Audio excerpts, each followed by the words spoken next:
I am perfectly fine arguing law. I'm perfectly fine arguing procedure. I am not fine with personal attacks. What I don't expect is to get the treatment I'm getting right now from defense counsel based on being female. And that's exactly, I'm just going to call it out, that's exactly what it is. I highly doubt that any of my male colleagues from our office would have been treated the way I've been treated by defense counsel.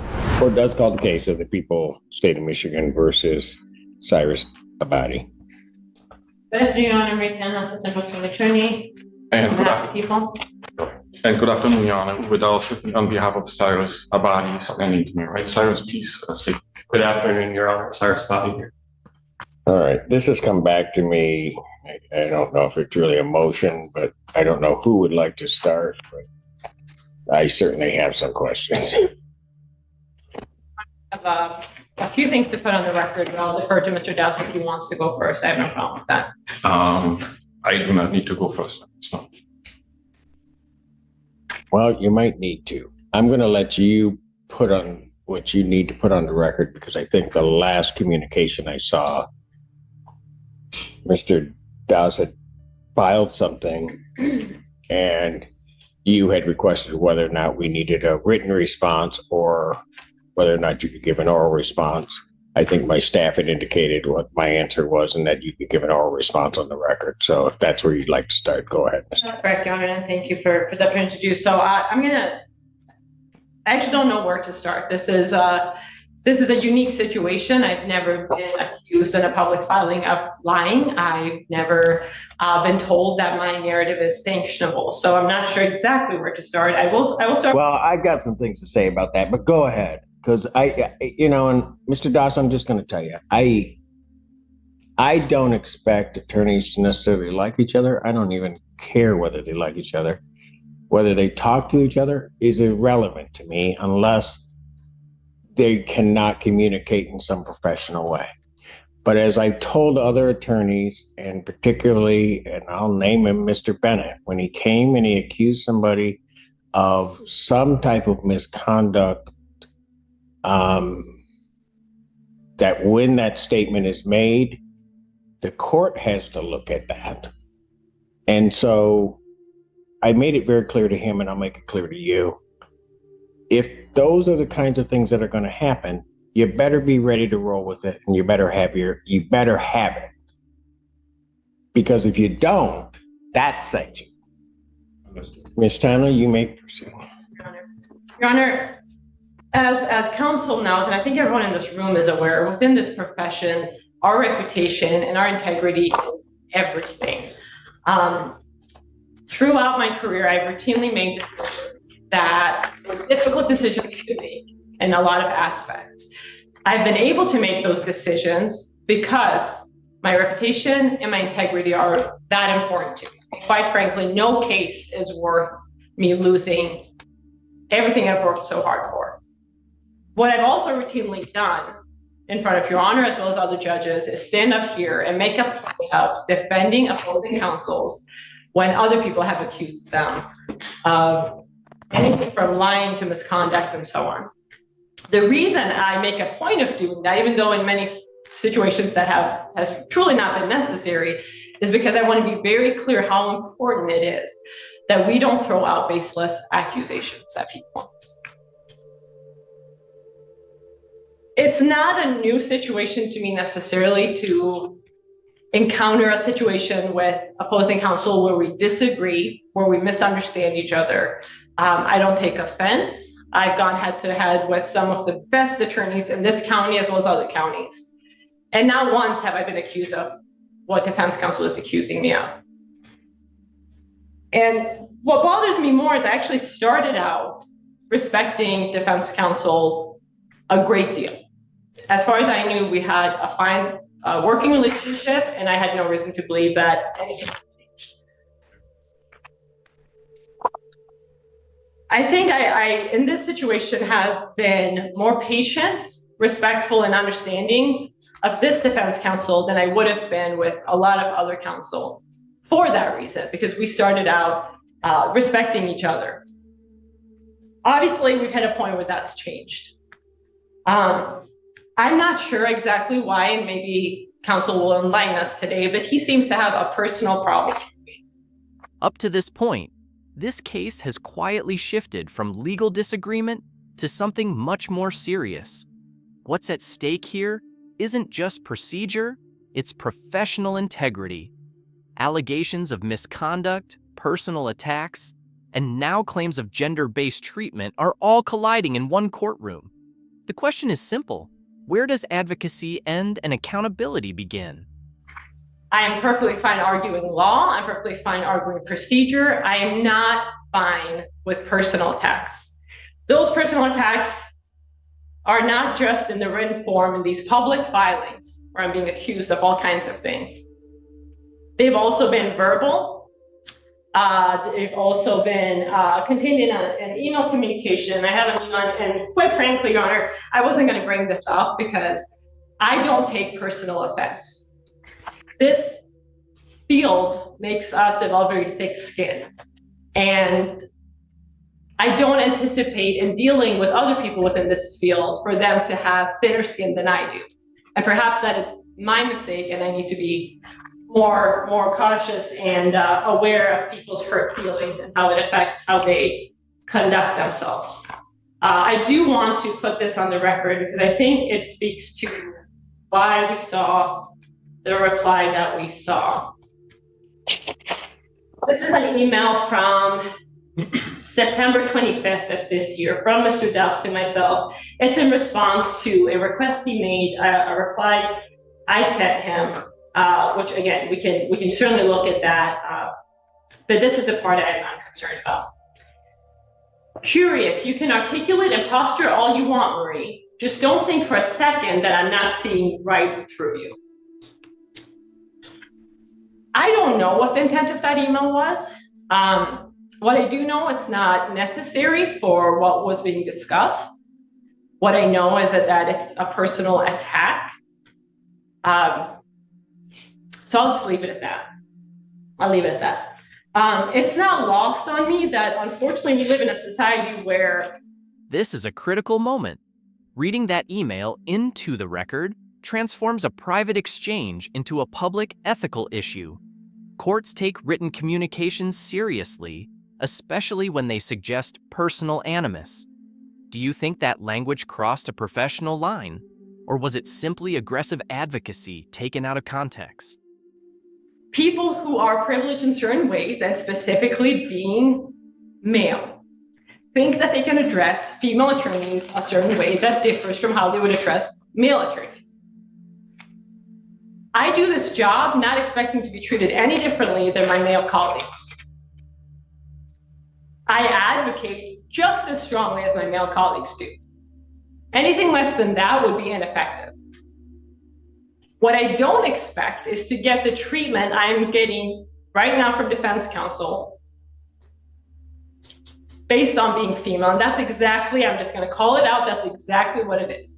I highly doubt that any of my male colleagues from our office would have been treated the way I've been treated by defense counsel. And even though I probably shouldn't be shocked at this point, having done this job as long as I have, I truly am. Because in working with many different male, female counsels of all backgrounds, this is the first time it's risen to this level. And that's saying something. What's even more concerning to me is that it was done in a public filing. Now, I realize, and I've come to understand that defense counsel's feelings were hurt by what he seems to believe is attitude for me or my treatment of him. I have not treated him any differently than I would treat any other counsel. I've conducted myself in a professional manner when I could. There are times where we have very intense discussions, and that's not out of any kind of intent to offend anyone. I'm quite shocked that defense counsel is as offended as he is by me and the job I've been doing. I was also shocked to read what he wrote. My hope is, because I try to get... Are you talking about what, and I don't mean to interrupt you, but you're talking about what he wrote in his response? In the reply, specifically in paragraph 5. My hope is that counsel kind of passions and hurt feelings took over, and that logic and common sense just didn't catch up quick enough before he filed that reply. So with the court's permission, I'd like to offer him an opportunity to essentially withdraw paragraph 5 of his reply and ask the court to strike it from the public record. I think that's the appropriate thing to do. I'm not going to sit there and ask for an apology, but at the very least, that is what he could do to remedy the situation. And I do have serious concerns about his ability to efficiently represent his client when he seems to have such hurt feelings and such a personal problem with him. So that might be something he might want to consider. And Your Honor, I'm not going to discuss the case. That's something I appreciate the opportunity to put that on the record. I felt the need to defend myself. Judge Barr was present for a great deal of our conversation, actually all of our conversation in chambers.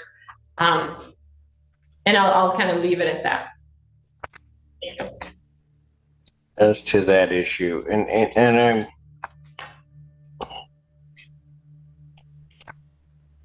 I have great hesitation in saying this, and certainly Mr. Duss, you can respond if you want to that.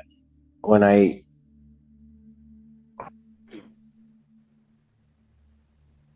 let me just say this before you respond.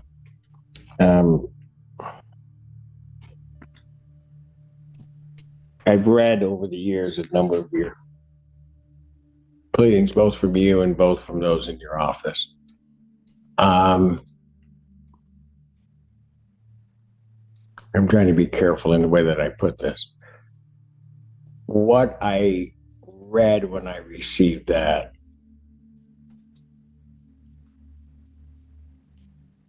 I was surprised.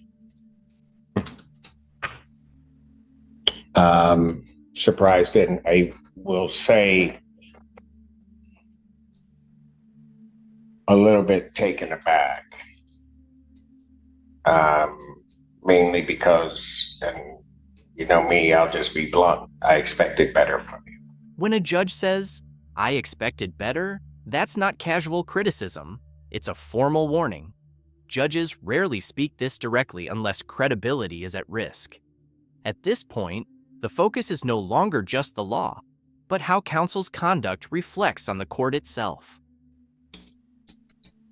So, and I say that not with any thought as to how I would rule on this issue, because that wasn't really what was playing into my mind. I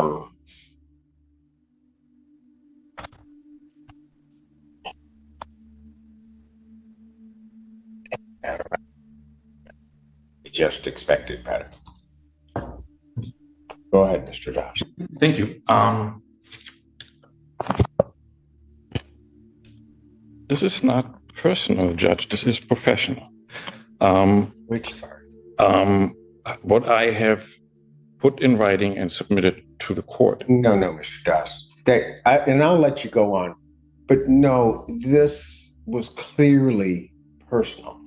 I have been reading briefs and preparing briefs, memorandums for over 30 some odd years. I've been reading them as a judge for over a quarter century. If I say to an attorney that I'm taken back by what you put in and that I expected better, you can take that however you will. You can defend yourself. You can say I'm all wrong, that I'm washed up, that somehow or another you can say whatever you want. But I don't say it unless I mean it. Understood. Go ahead.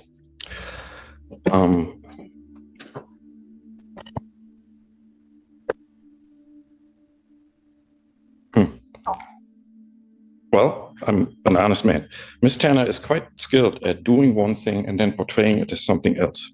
On September 23rd in chambers with Judge Bauer, she brought up a legal issue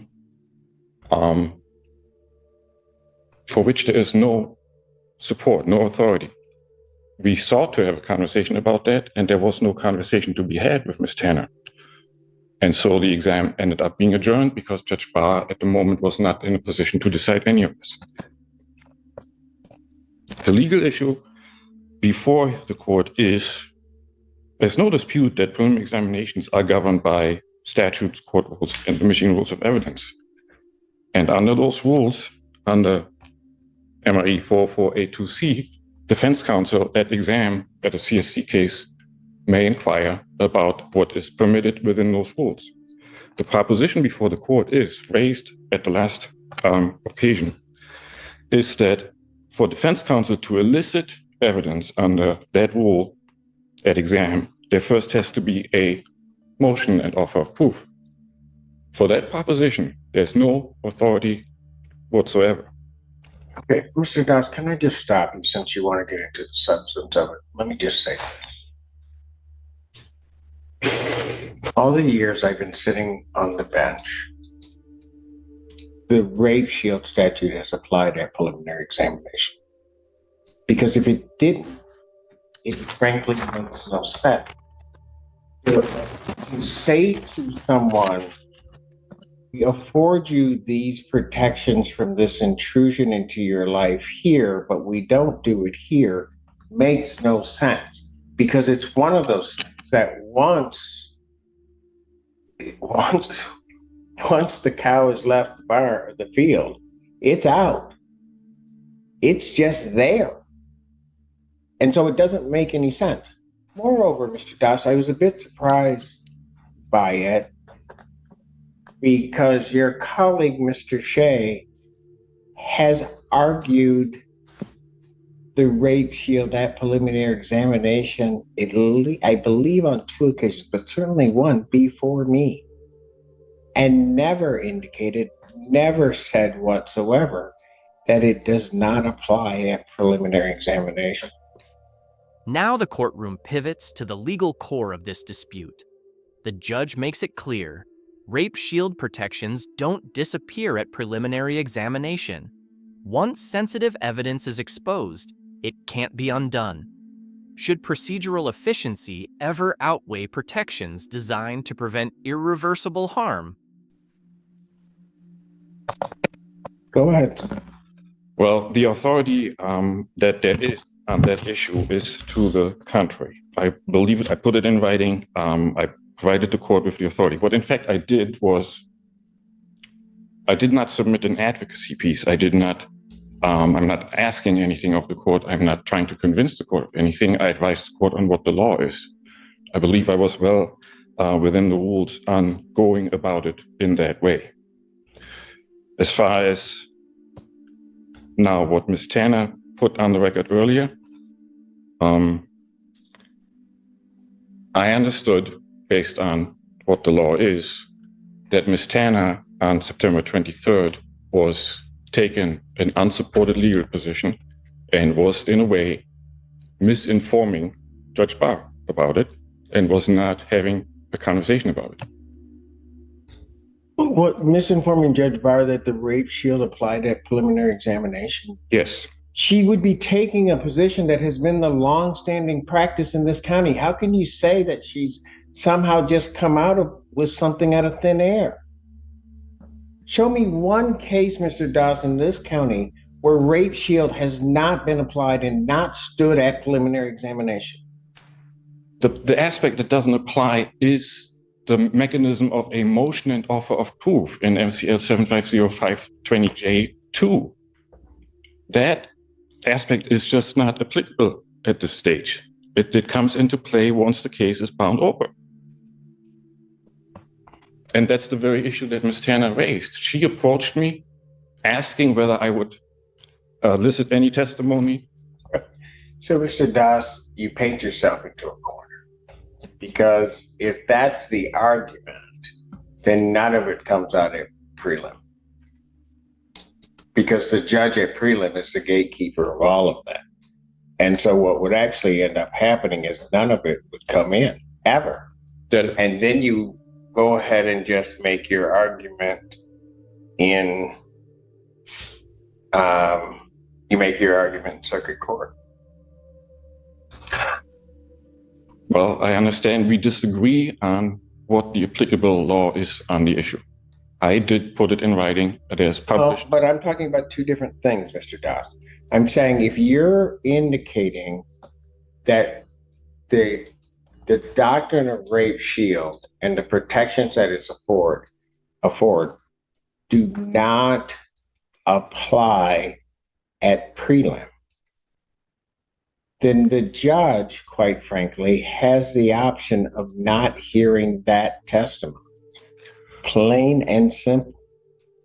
And then I just don't let it in. If I'm handling it, I don't let it in. And then you're going to have to deal with it as you want to deal with it in circuit court, which you won't get it in there. If what the court describes were so, then the court would at that moment disallow the admission of relevant evidence under the court rules. It's irrelevant.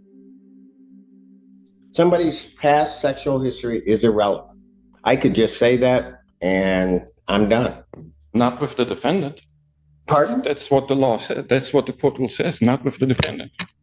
That is not what the rule is. So, if I can go back once more.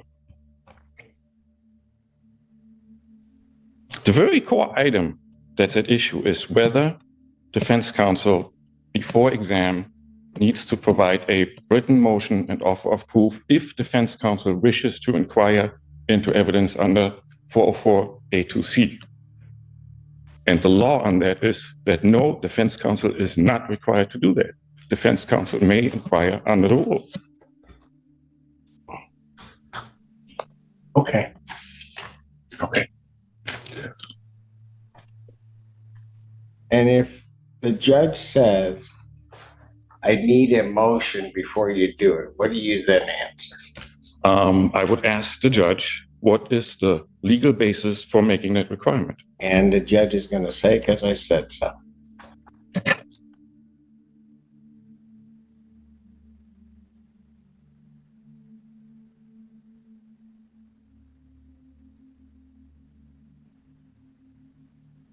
I am hearing that, and yes, I am greatly at odds with it because there's no legal basis. Maybe that's the for that reason requirement. you wear the robe and you don't.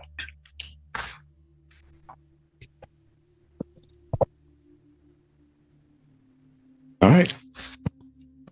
I did submit in writing what I know the law to be, and I stand by that. Anything additional, Mr. Town? At this point, Your Honor. All right, this court is ready to rule so that there's an order that Fashion Judge Barr can deal with. And that is that this court indeed does believe that the rape shield statutes were intended to offer certain protections to potential victims. That evidence, and this specifically needs to be noted, that evidence shall not be elicited at preliminary examination in any greater or lesser fashion, but in the same manner as that evidence would be alluded to at trial. To do otherwise would make the rape shield a nullity in its entirety. And so therefore, that evidence will not be allowed until such time as the court has had an opportunity to see what evidence is proffered at preliminary examination, is going to be proffered at preliminary examination. Tanner, you will prepare the order. I will sign off, and that is the ruling of the court. Is there anything additional? This hearing ultimately comes down to two critical issues: professional conduct and legal boundaries. The court firmly rejects personal attacks between counsel, reinforcing that accusations of dishonesty or misconduct must be grounded in evidence, not emotion. More importantly, the judge delivers a clear ruling on the law. Rape shield protections apply at the preliminary examination stage in the same manner as they would at trial. Without that consistency, those protections would be meaningless. The ruling prevents defense counsel from eliciting sensitive evidence, unless it complies with established safeguards, preserving fairness and dignity for all parties involved. This decision also serves as a broader reminder: courtroom advocacy has limits, and professionalism is not optional.